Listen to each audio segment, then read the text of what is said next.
नमस्कार दोस्तों, स्वागत है आप सभी को हमारे YouTube चैनल में। आपको ईपीएस 95 पेंशन के बारे में जानकारी मिलेगी, वो भी ताजा अपडेट जो अभी अभी 10 मिनट पहले की खबर निकलकर सामने आ रही है। सरकार ने दिया बहुत बड़ा तोहफा, ईपीएस 95 पेंशन धारक होंगे माला माल।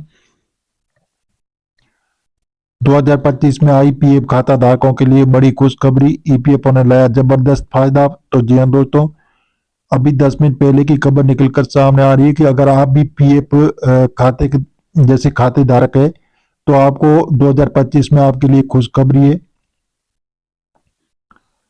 जी हाँ दोस्तों, 2025 में कुछ अहम बदलाव का ऐलान किया जो पीएफ खाता धारकों के लिए बेहद फायदेमंद साबित हो सकते हैं। इन बदलावों से न सिर्फ आपकी जीवन शैली को आराम मिलेगा बल्कि आपकी आर्थिक सुरक्षा भी बेहतर होगी। और जानते हैं इसके बारे में 2025 में पीएफ खाता धारकों के लिए कौन कौन सी सुविधाएं मिल सकती है, जिनसे उनका भविष्य और सुरक्षित बनेगा। एटीएम से पीएफ फंड निकालने की सुविधा, ईपीएफओ अब अपने सब्सक्राइबरों को एक नई सुविधा देने की योजना बना रहा है, जिससे आप 24 घंटे और 7 दिन अपने पीएफ फंड को एटीएम के जरिए निकाल सकेंगे। आज के समय में पीएफ खाता धारक को पैसे निकालने के लिए करीब 7 से 10 दिन का इंतजार करना पड़ता है, लेकिन अब नए नियम के लागू होने के बाद आप कभी भी कहीं भी और कभी भी अपना पैसा निकाल सकते हैं। चाहे वह छुट्टी का दिन हो, चाहे रात का समय हो, चाहे आप किसी भी प्रकार की परेशानी नहीं होगी। ये सुविधा आपको ईपीएफओ के नए नियम के तहत मिल सकती है, जो 2025 के मध्य तक लागू हो सकती है। इससे आपके लिए पैसों की निकासी बहुत आसान जल्दी हो जाएगी। EPFO IT system upgrade, EPFO ने अपने आईटी सिस्टम को अपग्रेड करने जा रहा है, जिससे पीएफ फंड में जुड़े सभी कामों में तेजी आएगी और आपकी परेशानी कम होगी। वर्तमान में ईपीएफओ के सिस्टम में कुछ तकनीकी समस्या होती है जो फंड जमा करने या क्लेम सेटल करने में देरी के कारण बनती है, लेकिन इस सिस्टम अपग्रेड के बाद इन प्रक्रियाओं में तेजी आएगी। ईपीएफओ ने जून 2025 तक इस बदलाव को पूरा करने की योजना बना रहा है। इसका सीधा फायदा आपको तब मिलेगा जब आप अपना फंड जमा करेंगे, क्लेम करेंगे, आपको किसी भी तरह की परेशानी नहीं होगी और फंड की प्रक्रिया बहुत ही सरल हो जाएगी। कर्मचारी योगदान सीमा में बदलाव, ईपीएफओ 2025 में कर्मचारी के योगदान की सीमा को बढ़ाने पर विचार करा। आज के समय में ईपीएफओ के तहत कर्मचारी नियुक्त दोनों मिलकर 24% योगदान करते हैं। 12% कर्मचारी और 12% नियुक्त। अब ईपीएफओ इससे बढ़ाने की योजना बना सकता है, जिससे कर्मचारियों को भविष्य के लिए ज्यादा फंड मिलेगा। इसका मतलब यह है कि अब आप जैसे आपके पीएफ खाते में ज्यादा पैसे जमा हो सकेंगे, जो आपके भविष्य की आर्थिक सुरक्षा और भी मजबूत करेगा। यदि सरकार इस योजना में सीमा को बढ़ाती है तो कर्मचारी को लंबी अवधि के लिए अधिक सुरक्षा मिलेगी।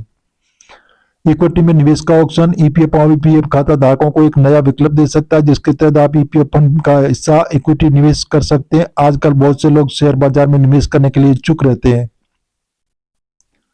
लेकिन ईपीएफओ आपको एक जैसे अवसर देगा जिससे आपको अपने फंड पीएफ फंड का हिस्सा शेयर बाजार में निवेश करके अधिक रिटर्न प्राप्त कर सकेंगे। इसका फायदा ये होगा कि आप अपने फंड को खुद से मैनेज कर सकेंगे और शेयर बाजार में निवेश कर बेहतर रिटर्न प्राप्त कर सकते हैं।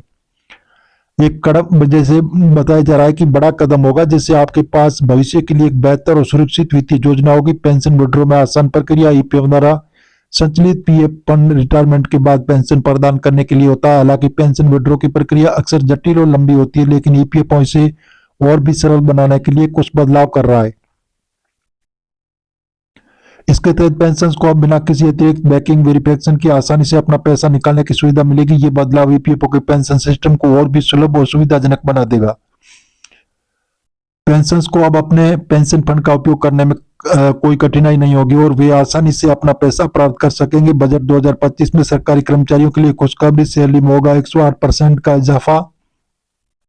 ई सेवा और ऑनलाइन प्रक्रिया में सुधार, ईपीएफओ इस साल अपनी सेवाओं और बेहतर बनाने के लिए ऑनलाइन प्रक्रिया में सुधार करने जा रहा है। इससे सब्सक्राइबर को अपने पीएफ खाते से जुड़ी हर जानकारी ऑनलाइन और आसानी से प्राप्त हो सकेगी।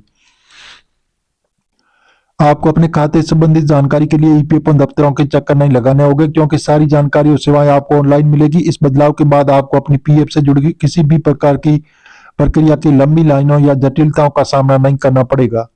अन्य मददगार उपाय, ईपीएफओ का ये बदलाव न सिर्फ आपकी बचत को सुरक्षित बेहतर बनाएगा बल्कि आपके जीवन को भी आसान बनाएगा और आपको अपने पीएफ खाते से जुड़े किसी भी कार्य को कोई मुश्किल नहीं होगी या आप अपने पैसे का सही तरीके से इस्तेमाल कर सकेंगे। इसके अलावा ईपीएफओ की योजना की वो नियमित और तौर पर कर्मचारी को इन बदलावों के बारे में जानकारी देता रहे ताकि हर किसी को इस बदलाव का फायदा मिल सके। अगर आप पीएफ खाता धारक है तो आपको 2025 में आने वाला ये बदलाव आपके लिए बहुत फायदेमंद साबित हो सकता है। ईपीएफओ का लक्ष्य इन सुधारों के जरिए सब्सक्राइबर को अधिक सुविधा देना और उनकी आर्थिक सुरक्षा को बढ़ाना। अब आपको पीएफ से जुड़े कामों के लिए कोई परेशानी नहीं होगी और आप अपने फंड को इस्तेमाल बिना किसी रुकावट को लेकर सकेंगे। तो जी हाँ दोस्तों, इस प्रकार जो हम आपको बता रहे हैं, जो ईपीएस 95 पेंशन धारकों के लिए बहुत बड़ी खुशखबरी आ रही है। सरकार देने जा रही है बहुत बड़ा तोहफा। अब आपको मिनिमम पेंशन जैसे 1,000 रुपये पर महीने मिलती है, तो उनको सरकार बढ़ाकर 7,500 रुपये करने का विचार किया जा रहा है। जल्दी ये बढ़ोतरी होने वाली है। तो जी हाँ दोस्तों, हम आपको मीडिया आधारित बता रहे हैं, सरकार से अभी हाल फिलहाल ऐसी घोषणा नहीं हुई। आप सरकारी ऑफिशियल वेबसाइट पर जाकर इसकी जानकारी ले सकते हैं और मिलेंगे नई जानकारी के साथ। नई और पहली बार तो चैनल को सब्सक्राइब कर लीजिए ताकि इसी प्रकार की जो नई जानकारी होगी वो सबसे पहले आपको मिलती रहेगी।